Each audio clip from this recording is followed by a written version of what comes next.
that the AI and the security industry is mostly a effing meme, and companies are just doing it because they could maybe raise capital, and I all they're think doing is I think I get that.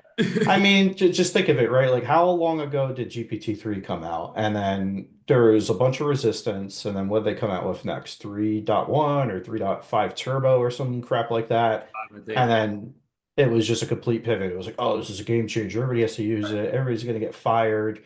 But now they're all contradicting themselves again. Like the same people who said that it's garbage are now saying it's great. right. Then another version would come out, and then everybody's all in on RAG. Then everybody's all in on Copilots. Then they're all in on MCP. Then it's like, oh, MCP is actually insecure, and it could like do this really academic attack on your GitHub. So we're going to use A2A, and then it's agents, and now it's agentic, which nobody could agree on. And Right. then now we're back to, I don't know, RAG and a bunch of other bullshit, and nobody could seem to tell you with a straight face, like, why it's like everybody else's is bad except for theirs, that they do it Yeah. the right way, nobody else does. You should read the white papers, but the white papers contradict themselves, and you're not going to lose your job. You just need to learn how to use AI, bro. So I Right. think it's all a bunch of fucking, can we curse here? Yeah, we concur. Cyber It's takes. a bunch of fucking garbage, and I fucking hate these people. And and honestly makes me hate cybersecurity, like to keep it a It whole stack of reminds Joe. it reminds me of 2020 when everything was supposed to be a crypto startup.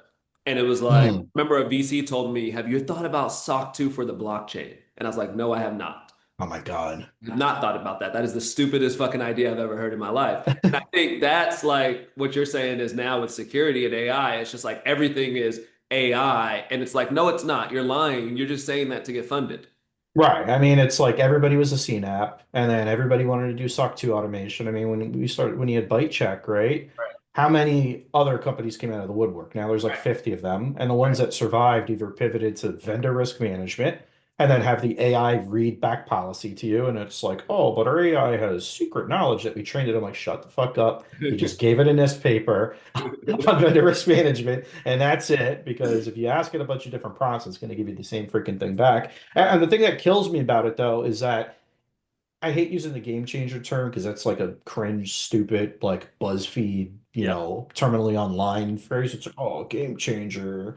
It's like it's not really a game changer, but it definitely helps accelerate if Right. you do it properly and take the time. I'm not saying sit down, read all the freaking white Yeah. papers because like we were talking about before we went on air, they change every week and Yeah. they're written by fucking academic eggheads. And not for nothing, those who can't do teach and they just sit there and talk about fucking math formulas all day. And it's Oh my like, God. I'm not convinced that they even know what they're talking about Yeah. because they'll cite a paper that would drop 2 weeks before saying that, oh, this whole thing is wrong. I mean, even look at MCPs, right? Just like we were talking about. Anthropic launches MCP kind of quietly, right, during the holidays. And all of a sudden, every security company built an MCP server, Right. but the people are, and they're the same companies who want to talk down to like app dev product folks about like, oh, secure coding, secure by design, leak a bunch of keys, and then now it's like, oh, MCPs are insecure anyway, and you should never use them. Right. On top of the fact that the tools, are hardly called, but then again, it calls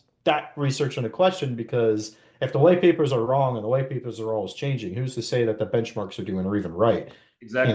Is an 80% tool call good? Is it bad? So We don't I even just know. think, Like it's so early. We don't even know what's good or bad, and everybody's like making these declarations. I think too, like one of the things I've seen is that companies that are trying to like immediately say we're AI this now, it's all marketing driven. There's yeah, no product need, problem you're trying to solve. It's all whereas I agree with you. I agree with the take that it's we're in a meme world right now with this, but I do think the we're and I hope Sam Altman's right and I hope Dario from Anthropic is right that we're going to see 1 to 2 person billion-dollar startups. And I yeah. think we're going to see that in cyber with somebody who's just like, you know what? I fucking hate this problem. I hate dealing with people as well. I'm just going to build something really cool and it's going to scale to, but it has to start as a true AI tool versus trying to like smack it's like they're taking they're putting a Tesla sticker on like a 1997 Mazda and they're like it's an electric car and I was like no it's still a gas car like you've literally done nothing but put a Tesla Look, sticker on it. it has an ECU in it. Look, there's cables inside of this fucking Right. thing. And I mean that's the part where I'm excited for too, right? Like obviously on my own and then at Yeah. Query, we're developing agents, co-pilots, MCPs, all this stuff. But the time to value, I think, is greatly oversold by, again, a bunch of academic eggheads who aren't on the front line. Or, quite frankly, we've seen the rise, and I guess this would be another spicy take, right? Is that most of these cyber companies that have gotten funded are getting ran by people who've never ran from the trenches, right? Like you don't see former SOC analysts, you don't see former whatever. It's like CMOs and CROs and somebody who might have known a cyber person at their old company and they're a VP. They don't know what an IDE is. They don't know what Python is. And now all of a sudden they're getting funded because they put AI in it, right? And I don't want to name names because I think we'll get in too much trouble for that. But there's a lot of these like autonomous platforms, Yep. agentic platforms. They can't make up their mind what any of those two words mean that are, just I don't understand how